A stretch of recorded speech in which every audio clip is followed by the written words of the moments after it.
우리 함께 주기도문 하시겠습니다. 하늘에 계신 우리 아버지, 아버지의 이름을 거룩하게 하시며 아버지의 나라가 오게 하시며 아버지의 뜻이 하늘에서와 같이 땅에서도 이루어지게 하소서. 오늘 우리에게 일용할 양식을 주시고 우리가 우리에게 잘못한 사람을 용서하여 준 것 같이 우리 죄를 용서하여 주시고 우리를 시험에 빠지지 않게 하시고 악에서 구하소서. 나라와 권능과 영광이 영원히 아버지의 것입니다. 아멘. 우리 함께 찬양 310장 찬양하시겠습니다. 310장 찬양하시겠습니다.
오늘 우리에게 주시는 말씀은 사무엘상 16장 6절에서 7절까지의 말씀입니다. 사무엘상 16장 6절에서 7절까지의 말씀입니다. 봉독하겠습니다. 그들이 오매 사무엘이 엘리압을 보고 마음에 이르기를 여호와의 기름 부으실 자가 과연 주님 앞에 있도다 하였더니 여호와께서 사무엘에게 이르시되 그의 용모와 키를 보지 말라. 내가 이미 그를 버렸노라. 내가 보는 것은 사람과 같지 아니하니 사람은 외모로 보거니와 나 여호와는 중심을 보느니라 하시더라. 아멘. 함께 기도하겠습니다. 사랑의 하나님, 오늘도 하나님의 말씀을 듣습니다. 하루를 시작하는 이 시간, 우리의 하루를, 앞으로의 인생을 하나님의 말씀을 통해 살아갈 수 있는 힘을 허락하여 주시옵소서. 이 말씀을 통해 주님께서 우리에게 주시고자 하시는 그 모든 은혜와 말씀을 우리가 온전히 받들고 나아갈 수 있는 마음을 허락하여 주시옵소서. 감사합니다. 예수님의 이름으로 기도드립니다. 아멘. 최근에 한 SNS에 편견 없는 사람들이라는 그 제목의 글이 올라와 있었습니다. 그 글에는 세상을 편견 없이 살아가는 사람들의 모습이다라면서 방송에 나왔던 그 몇 가지 일들을 소개해 주었습니다. 첫 번째는 그 방송인 장성규 씨의 일화였습니다. 영화관 직업 체험을 하고 있는 약간 그런 프로그램을 진행하고 있었는데 이때 그 방송인 그 장성규 씨는 매표소에서 표를 파는 그 파트를 맡고 있었습니다. 이제 그렇게 직업 체험을 하고 있는 와중에 매표소에 남자 2명이서 표를 끊기 위해 왔습니다. 아마 친구인 것처럼 보였습니다. 이때 장성규 씨는 표를 안내해주면서 남자 고객 2명에게 이렇게 묻습니다. 혹시 커플이십니까? 방송이라서 웃기기 위한 그 순간의 농담이었겠지만 그것을 본 사람들은 어떻게 남자 2명이 왔는데 커플이라고 이야기할 수 있느냐, 정말 편견이 없다, 재밌다, 신기하다라는 글에 그 반응을 볼 수 있었습니다. 다른 글은 그 개그맨 박명수 씨의 이야기였습니다. 개그맨 박명수가 프랑스 공항에서 한국말을 아주 잘하는 스튜어디스를 만났습니다. 너무 유창하게 한국말을 하는 그녀의 겉모습은 신기하게도 한국인이 아닌 외국 여인의 모습을 하고 있었습니다. 그런 그녀에게 박명수는 아무런 거리낌 없이 한국인이세요? 라고 물어보았습니다. 겉모습은 누가 봐도 외국 사람이었기 때문에 박명수의 그런 한국인이세요? 라는 그 질문은 사람들을 당황시키거나 아니면 조금 의아하게 만들 수 있는 질문이었습니다. 한국말을 잘하지만 누가 봐도 외국 사람한테 한국 사람이냐고 물어보는 그 박명수 씨의 재치에 사람들 또한 재밌다라는 반응이었습니다. 한 흑인 청년의 경우도 있었습니다. 그 조나단이라는 이름을 가진 흑인 청소년이었습니다. 이 학생은 한국말 아주 유창하게 하고 고등학교도 한국에 있는 고등학교로 다니다 보니까 거의 모든 문화부터 해서 말투까지 한국 사람하고 아주 비슷했습니다. 하지만 이 청년의 겉모습은 누가 보아도 흑인이었습니다. 이 학생의 이름은 아까 말씀드렸던 것처럼 조나단이라는 학생이었는데 어느 날 이 학생이 급식을 받을 때 한 가지 에피소드가 있었다고 합니다. 급식 아주머니께서 이 조나단이라는 친구들 조용히 부르더니 이렇게 물었다고 합니다. 나단아, 혹시 어디 조씨야? 사람들은 그 조나단이라는 이름이 당연히 외국 이름이겠거니 라고 생각할 텐데 이 아주머니는 아무렇지 않게 어디 조씨냐고 물어보는 상황이었습니다. 또한 이 청소년이 홍어를 상당히 좋아한다고 하니까 그 모습을 지켜보고 있던 어느 시장의 할아버지께서는 혹시 부모님이 전라도 사람이냐라고 물어보는 에피소드도 있었습니다. 사람들은 이 여러 가지의 이 에피소드를 보면서 정말 신기하다, 재밌다, 재치가 있다, 어떻게 저렇게 편견이 없지? 라는 생각을, 그리고 그런 생각들을 댓글로 달아주었습니다. 저 또한도 그 글을 보면서 되게 재밌다 라는 생각을 하다가 이런 생각을 이내 하게 되었습니다. 이런 마음이었죠. 왜 나는 저런 생각을 하지 못했지? 왜 나는 저런 상황 속에서 저런 질문을 하지 못했을까라는 생각을 하게 되었습니다. 왜 저런 것들이 당연하다라고 난 생각을 했지? 그러다가 이내 이런 답을 내렸습니다. 내 생각에 편견에 잡혀 있었구나. 내 기준으로 모든 것을 판단하고 있었구나.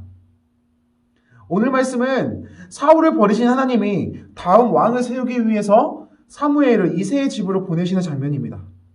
사무엘은 이새의 집에 도착했었고 하나님이 알려주신 왕을 찾기 위해서 제사를 지내는 장면입니다. 혹여나 왕을 뽑으려 한다는 것을 사울이 알면 죽을 수도 있었기 때문에 그 제사를 핑계로 아니면 제사를 드렸어야겠지만 그 제사를 명분으로 그 이새의 집에 갔던 것입니다. 그리고는 그 이새의 집에서 아들들을 만나기 시작하죠. 이제 사무엘은 하나님의 응답을 기다리고 있습니다. 그리고는 눈앞에 엘리압이 나타나죠. 눈앞에 나타난 엘리압의 모습을 보고 사무엘은 이렇게 이야기합니다. 여호와의 기름 부으실 자가 주님 앞에 있도다. 사무엘이 보기에 엘리압의 모습은 영락없이 왕이 될 모습 또는 관상이었나 봅니다. 하지만 그렇게 말하는 사무엘에게 하나님은 오늘 7절의 말씀으로 말씀하십니다. 그의 용모와 키를 보지 말라. 내가 이미 그를 버려놓으라. 내가 보는 것은 사람과 같지 아니하니 사람은 외모를 보거니와 나 여호와는 중심을 보느니라. 그렇게 모든 아내들이 지나가고 나서 빛이 붉고 눈이 빼어나고 얼굴이 아름다웠던 다윗이 알고 계신 것처럼 기름 부음을 받게 됩니다. 다윗을 칭하는 단어들은 지금은 꽃미남, 아주 멋있고 예쁘고 인기가 많고 잘생기고 아주 아름다운 남자, 인기가 많은 남자였겠지만 당시 기준으로는 남자답지 못한 남자, 도저히 왕이 될 거라고는 상상하지도 못할 모습의 남자, 그 모습이 바로 다윗이었습니다. 하지만 그 다윗은 그 누구보다 나 하나님을 잘 따랐었고 성경의 역사 속에 아주 위대하게 기록되는 왕으로 남았습니다. 오늘 말씀의 제목은 편견이라는 제목입니다. 편견의 사전적 정의는 이렇다고 합니다. 공정하지 못하고 한쪽으로 치우친 생각. 어떠한 사건 또는 대상을 볼 때 그것을 그대로 보는 것이 아니라 그것을 사건 아니면 그것들 어떤 상황 그대로 보는 것이 아니라 어느 한쪽으로 치우치면서 생각하는 것이 편견이라고 하는 것입니다. 그렇다면 이 편견을 만드는 중요한 요소가 무엇일까? 바로 경험이 있지 않을까 싶습니다. 세상을 살아오면서 겪게 되는 여러 경험들로 인해서 많은 정보가 쌓이게 됩니다. 그리고 그것과 비슷한 일이 생겼을 때는 과거에 경험했던 그 경험들을 바탕으로 그 모든 상황과 환경들을 판단하게 그리고 그것들을 처리하게 되는 것이죠. 안타까운 것은 이것이 우리들의 신앙생활에도 나타난다라는 것입니다. 아이들을 만나면서 이미 제 머릿속에는 모든 판단이 끝나 있었습니다. 저 아이는 부모님의 교회를 다니기 때문에 분명히 신앙이 좋을 거야. 저 아이의 예배드리는 모습으로 보아서 아마 부모님한테 가서 하는 모습도 그렇게 좋진 않을 것 같아. 아마 이것을 하게 된다면 우리 선생님들이 힘들어 하실 테니까 안 하는 게 좋겠지? 이렇게 하게 되면 우리 선생님들이 많이 애써야 되니까 이거는 조금 안 해도 나중에도 괜찮을 것 같아. 이거는 돈이 너무 많이 들어가니까 아이들이 좋아하겠지만 이거는 가능하지 않아. 몇 년 동안 쌓인 아이들에 대한 경험, 유년부에서 사역을 했던 경험들로 인해서 제 머릿속에 이미 이 모든 유년부 사역들이 축적되어 있었던 것입니다.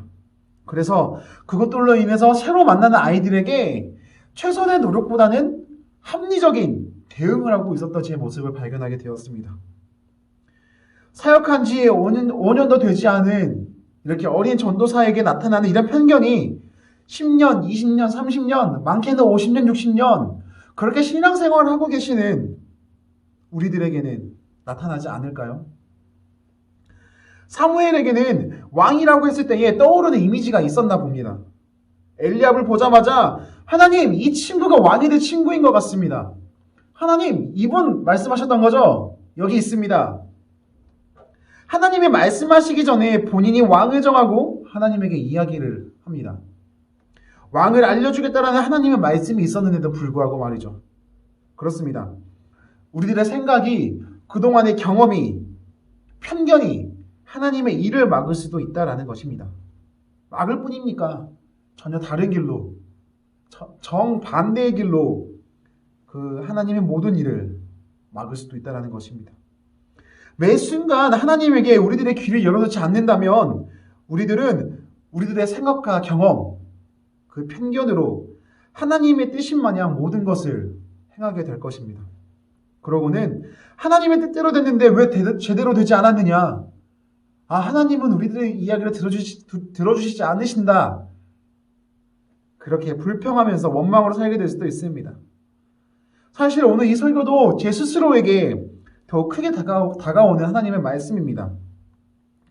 현재 교회는 예배가 중지되었고 물론 최근에서야 부활주일로 같이 예배를 드리면서 조금씩 예배가 시작되고 있지만 한동안 예배가 중단되어 있었습니다. 하지만 예배가 중단되었음에도 그 건축관을 짓는 그 공사는 계속해서 진행이 되고 있었죠. 많은 도움의 손길들이 더해져서 공사가 진행되고 있었습니다.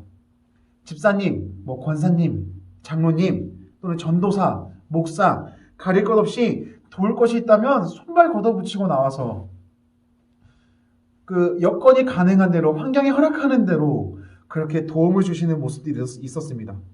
저는 그렇게 각자의 자리에서 힘쓰시고 애쓰시는 모습에 정말 큰 힘이 되었고 정말 감동을 많이 받았습니다. 그리고 저는 그렇게 높이 올라가는 건물의 모습을 보면서 종종 이런 생각을 하곤 했습니다. 건물이 새로 건축이 된다면 이러한 사역을 한번 해보고 싶다.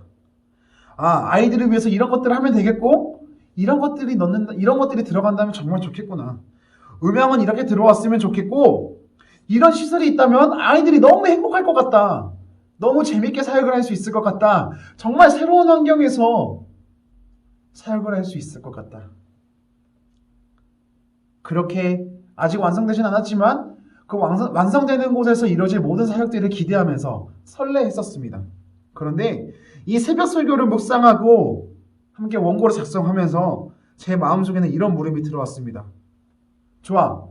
그런 사역들 물론 좋고 좋아. 잘 되면 너무 좋지. 좋아. 이제 근데 그거는 너 생각이고 하나님은 어떻게 생각하고 계시니? 하나님은 뭘 했으면 좋겠다고 하니? 그 순간 멍해졌습니다. 건축이 잘 되기 위해서 기도도 했고요. 다치는 사람 없이 안전하게 딜레이 되는 거 없이 늦어지는 거 없이 건물이 진행대로 계획대로 잘 건축되었으면 좋겠다. 무사하게 제 시간 안에 끝났으면 좋겠다. 그렇게 기도도 많이 했고 많은 소원도 하고 있었습니다. 하지만 정작 제 스스로에게 과연 이것을 통해서 하나님이 원하시는 것이 무엇일까? 라고 물어보는 그 기도, 질문이 없었던 것입니다. 그러고 다시 생각했습니다. 내 생각보다, 내 경험보다, 내 지식보다, 내 경력보다 하나님의 목소리를 먼저 듣기 위해 노력해야겠다. 이런 말도 정말 많이 들어왔습니다. 내 생각보다, 내 뜻보다 하나님의 뜻을 먼저 구해야 한다. 하지만 그런 것들이 우리들 삶 속에서 실천되지 않을 때가 너무나도 많이 있는 것 같습니다. 저 또한부터 말이죠. 요즘은 젊은 층 사이에서 이런 말이 유행한다고 합니다. 나 때는 말이야. 나 때는 말이야.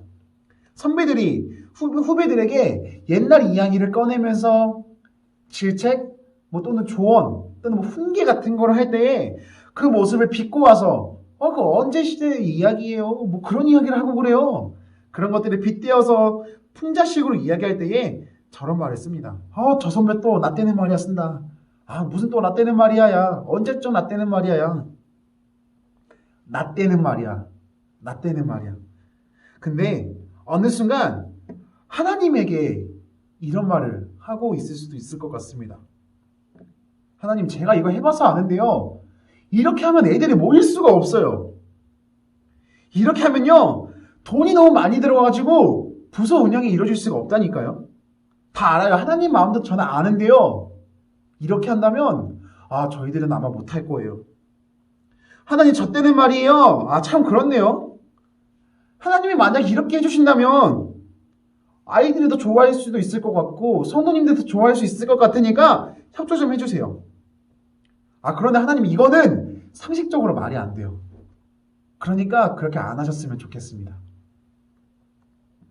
그렇게 하면 앞뒤가 안 맞는 것 같아요, 하나님.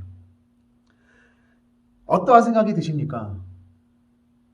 매 순간 하나님의 음성을 듣기 위해 노력해야 합니다. 중심을 보신 하나님, 그런 하나님의 뜻에 따르기 위해 하나님에게 민감해져 있어야 하는 것입니다. 그렇게 해야지만 우리들의 편견으로, 우리들의 생각으로, 우리들의 그 경험으로 하나님의 일을 그르치는 일이 없을 것입니다. 우리들의 상식 안에 하나님을 가두는 그런 안타까운 일이 발생하지 않을 것이라는 것입니다. 이 세상을 창조하시고 나보다 나를 더 잘 아신다고 말씀하시는 그 하나님 앞에 우리들을 내어드리며 나아가시는, 그래서 이 세상을 우리들의 편견보다, 우리들의 생각보다, 우리들의 눈보다, 우리들의 경험보다 하나님의 마음으로 살아가시는 곤지암교회 모든 성도님들이 되시기를 기도하겠습니다. 하나님, 감사합니다. 오늘 하루도 주님 말씀으로 이렇게 하루를 시작합니다. 세상을 걸어갈 때에 우리들의 눈으로 그 세상을 바라보며 살아가지만 그것을 걸어가게 하시는 것이 하나님이심을 기억할 수 있게 해주시고, 그래서 그 걸어가는 길을 바라보는 눈이 우리들의 힘, 우리들의 눈으로 바라보는 것이 아닌 하나님의 마음으로 모든 것을 바라보며 나아갈 수 있게 도와주시옵소서. 우리보다 우리를 더 잘 아신다고 말씀하시는 그 하나님 앞에 민감해져 있는, 그래서 하나님의 목소리를 듣기 위해 최선을 다하는 우리 모두가 될 수 있게 도와주시옵소서. 감사합니다. 예수님의 이름으로 기도드립니다. 아멘.